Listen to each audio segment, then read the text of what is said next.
جنوبي وزیرستان وانه کې میراث کې د زنانو قانوني حقونه تر عنوان لاندې یوه ورځنی سمینار د خور برخې په نوم ترسره شو چې پکې د بېلابېلو شعبو سره تعلق لرونکو خلکو ګډون لرلو. په سمینار کې ویناوالو وویل چې ښځې له موږ سره په جایداد کې شریکې دي.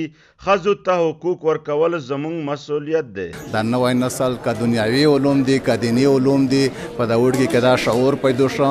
دا د دغه برکات دی چې دا تعلیم ادارې که پرایویټ دي که سرکار سکولونه دي که مدرسې دي دغه په وجه سره په خلک دغه اویرنس روغی نور دغه خبره اوس انشاءالله په کښلي انداز به نو مخکې ځي. حد میش تعلیم د قانون اکسټنډ شو ویس که زه غوړه چې زه حق نه کوي نو خور لیر د عدالت په ذریعه سره د مون خپل حق وړلی شي او ښه په طبیعت به زه ورکوم دا وست مو مرجی نشوله پوته وس کیسه عدالت ته لوړله خو اویرنس داره ضروری دی چې غونډ ته دا پته ولګي چې کوي سمو ته څوک په خوشي نرګوي نو زه د عدالت په ذریعه سره هم د خپل حق غوښتی شم. ګډونوالو وویل له بده مرغه ښځې د اساسي حقونو کې لا پامه غورځول شوې دي. په ټولنه کې د ښځو وانډه د هیچ چا نه پټه نه ده. په علاقه کې مقصد یو چینج رووالی چې میجو بچی ته داسې حق بچی ته داسې حق میلاوي شي لکه بچی ته چې کې میلاویږي دغه د پوره لګیایي او چې کله میش بچی ته خپل حق میلاوي شي تعلیم یافته شي تعلیم په دې کې روي شي نور مسلې حل شي نو ان شاء الله د میش علاقو خود به خود چینج شي امن او پکې پیدا شي هر سړی ته خپل حق هم میلاوي شي. میش فی الحال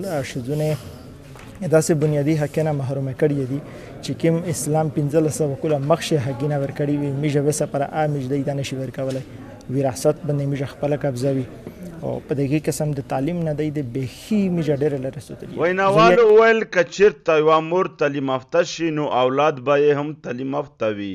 پس زده کړه ټینګار ضروري دی. تعلیم د بدلون یوازینۍ لاره ده. وحدت نیوز لپاره نورعلي وزیر جنوبي وزیرستان وانه.